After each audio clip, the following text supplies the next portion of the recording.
How's it going, everybody? Justin from EWC, and thank you for joining me for another edition of our Take 5 series.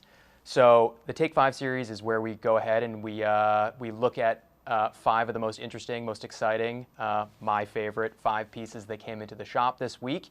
And I put together a little bit of a diverse selection of different brands, different pieces here for us to take a look at. So why don't we jump right in?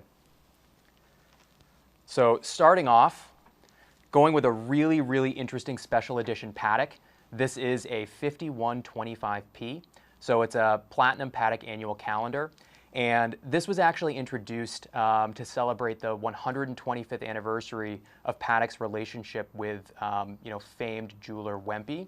And it's a 37mm platinum case. And you get, classic Patek annual calendar layout. And it has a black dial. You get the Wempe signature. I'll see if I can kind of show it off to you guys if I get nice and close here. Has the Wempe signature in that subdial at 6 o'clock right above the date. And then you have the black dial with this really interesting red dot minute track, which is really tough to see in the camera, but in person it's really sharp, really special. Like I said, they did 125 total pieces of this watch. They made it in platinum with a black dial, seen here, and then they also made it in rose gold with a cream dial. This platinum black is just like super special. One of my favorite Patek pieces that we just never get to see. And interestingly, it's one of the only platinum Pateks that does not have the diamond down at 6 o'clock. So really, really cool, really rare piece. This one actually is a full set, so original box, papers, folio, all the good stuff from Patek, and it actually comes with a additional sapphire case back as well, so you can actually see the movement. Right now it's fitted with the solid, with the commemorative markings on it. But just a really, really special, really beautiful piece. 37 mil, so it wears super nicely. This is a special one. This is actually already live on our website. I think it's priced at like $139.9. So take a look at that. Moving right along, I went ahead and I grabbed this AP 15503 BC. So this is another limited edition piece. AP made 300 of this particular model. So it's a white gold. It's basically the 15500 in full white gold. So white gold case, white gold bracelet. Like I said, they made 300 pieces for the Japanese market.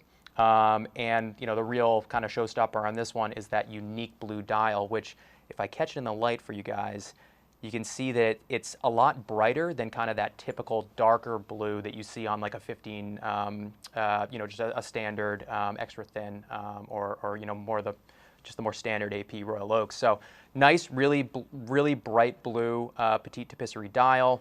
Like I said, full white gold construction. Gorgeous movement behind that sapphire display case back with the engraved rotor.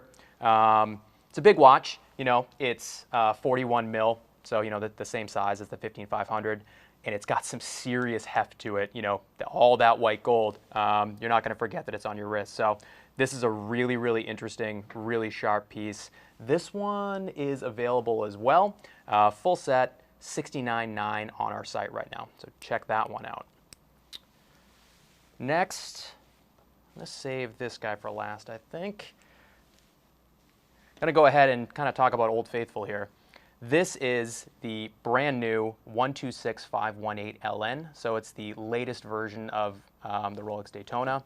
And the big change in this new generation that came out this year is the metal ring around the ceramic bezel.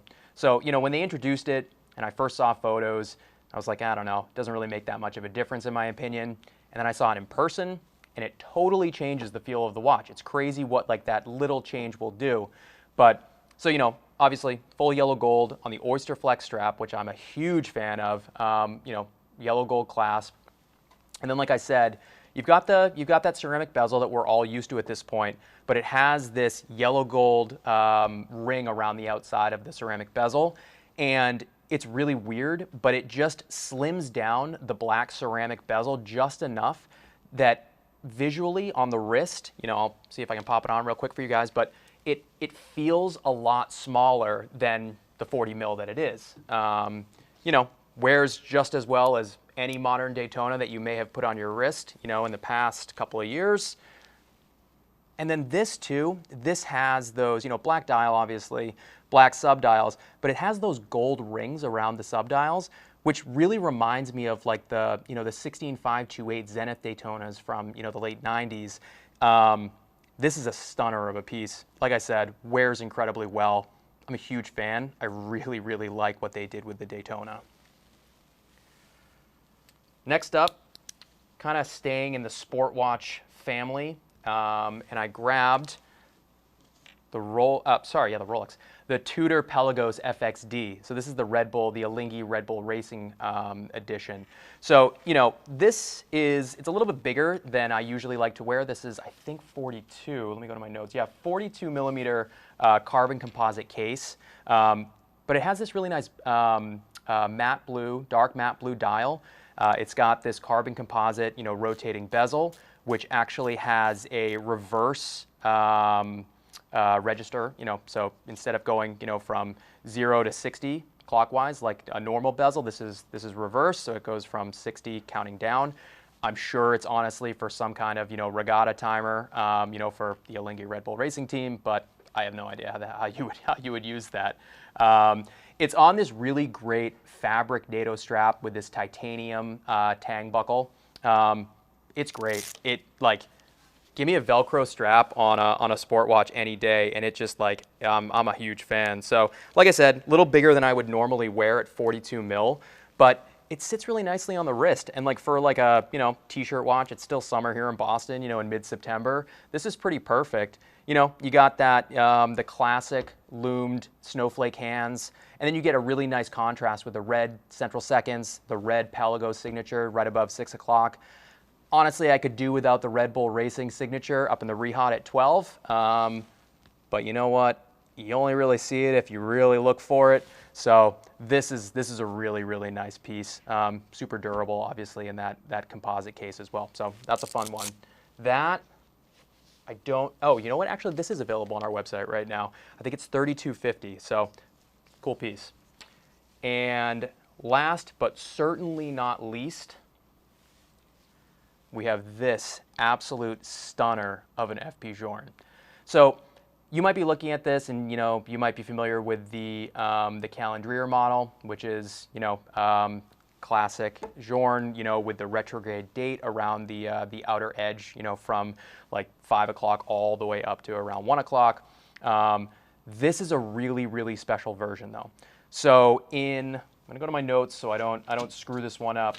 But in 2009, 2010, FP Journe made 99 pieces of this particular example, this particular configuration, to commemorate the, I believe, 10th, sorry, no, that'd be to commemorate the 5th anniversary of Journe's boutique in Tokyo. So this is a full titanium case, and even more special, a full titanium bracelet, which is incredibly rare for Journe. There are only known to be 16 pieces that left the factory with a full titanium bracelet. And that's not just 16 of this particular model, that's 16 pieces ever for FP Journe on a titanium bracelet.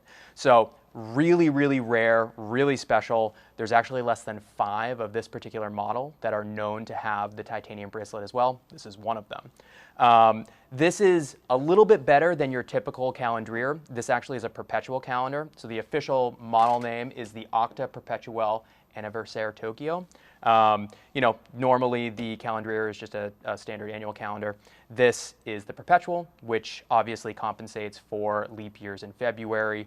You have this ruthenium dial, and then the rose gold accents in the hands, the crown, and then what they call, hold on, I'm going to tell you right now, the safety pusher here down at about 7, 8 o'clock on the case band, which allows you to adjust the month. It has a little bit of like a catch on it. It's a 2-step action on it. And the idea there was that you wouldn't, you know, bump it and accidentally, you know, change the month and then have to cycle all the way through to get to the correct month for the leap year and everything. Like I said, this is an incredibly rare piece, one of 99 and one of legitimately a very, very small handful of pieces that have ever been on this full titanium bracelet. This one's not on the site yet. Keep an eye out for it probably within the next week or so. Yeah, this is a really special one. So those are my 5 pieces this week. We also had a whole bunch of other things hit the site that you know, were honestly contenders for my top 5.